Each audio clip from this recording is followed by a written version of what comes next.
Hello friends, welcome back to Abitha's Kitchen. நாம் இன்றைக்கி பார்க்க போகிற ரெசிபி ரா பப்பாயா சிக்கன் மல்லி பெர்லான். இது கேரளா ஸ்டைலில் தேங்காய் எண்ணெய் தேங்காய் பாலோட ரொம்பவே அட்டகாசமாக இருக்குங்க. வாங்க எப்படி செய்கிறதுன்னு பார்க்கலாம். முதல்ல நம்ம தனியா தூள் ரெடி பண்ணிக்கணும். இதுக்கு 3 டீஸ்பூன் அளவு தனியா நல்லா ட்ரையாக வறுத்துக்கலாம்.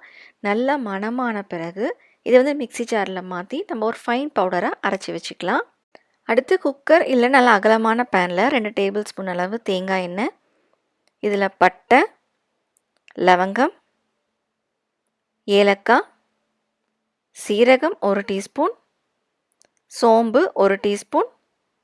இதெல்லாம் நல்லா பொரிஞ்சதும் 1 இன்ச் அளவு இஞ்சி நல்லா மெலிசாக கட் பண்ணி சேர்த்துக்கோங்க. ஒரு கொத்து கறிவேப்பிலை, ஒரு பச்சை மிளகாய். இதெல்லாம் நல்லா வதங்கின பிறகு ஒரு மீடியம் சைஸ் வெங்காயம் நல்லா மெலிசாக இந்த மாதிரி நீட்டமாக கட் பண்ணி இதையும் சேர்த்துக்கலாம். வெங்காயம் நல்லா பொன்னிறமாக வதங்கின பிறகு இஞ்சி பூண்டு பேஸ்ட் ஒரு 2 டீஸ்பூன் அளவு நம்ம சேர்த்துக்கலாம்.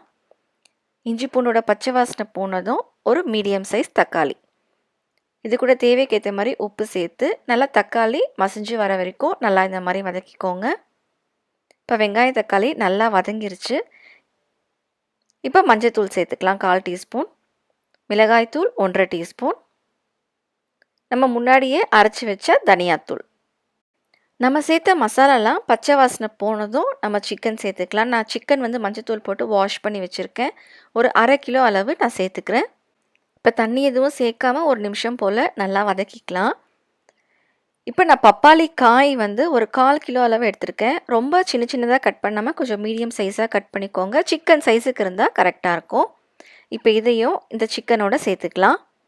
அடுத்து இந்த கிரேவிக்கு தேவையான அளவு நான் தண்ணி சேர்த்துக்கிறேன். ஒருவேளை உங்களுக்கு ட்ரையாக இருக்கணும் அப்படின்னா நீங்கள் தண்ணி வந்து ரொம்ப கம்மியாக சேர்த்துக்கோங்க. இல்லைனா சிக்கன்லேருந்து வர தண்ணியே சரியாக இருக்கும். இப்போது ஒரு 2-3 நிமிஷம் அளவுக்கு நல்லா கொதிச்சிருச்சு. இதில் நான் 1/2 கப் அளவு நல்ல திக்கான தேங்காய் பால் எடுத்துக்கிறேன். இது கூட 1/2 டீஸ்பூன் அளவு மிளகு தூள் சேர்த்து அடுத்து ஒரு கொதி வந்ததும் நம்ம குக்கர் மூடி வச்சு வேக வச்சிடலாம்.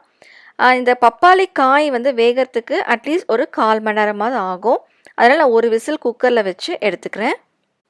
இந்த ஒரு விசிலுக்கு சிக்கன் நல்லா வெந்துடும். அதே மாதிரி பாருங்கள், இந்த பப்பாளி காயும் நல்லா வெந்துருச்சு.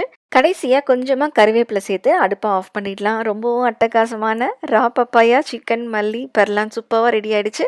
நீங்களும் இதே மாதிரி செஞ்சு பார்த்து எப்படி இருக்குன்னு சொல்லுங்கள். உங்களுக்கு இந்த வீடியோ பிடிச்சிருந்தா மறக்காமல் லைக் பண்ணுங்கள், ஷேர் பண்ணுங்கள், சப்ஸ்கிரைப் பண்ணுங்கள். தேங்க்யூ.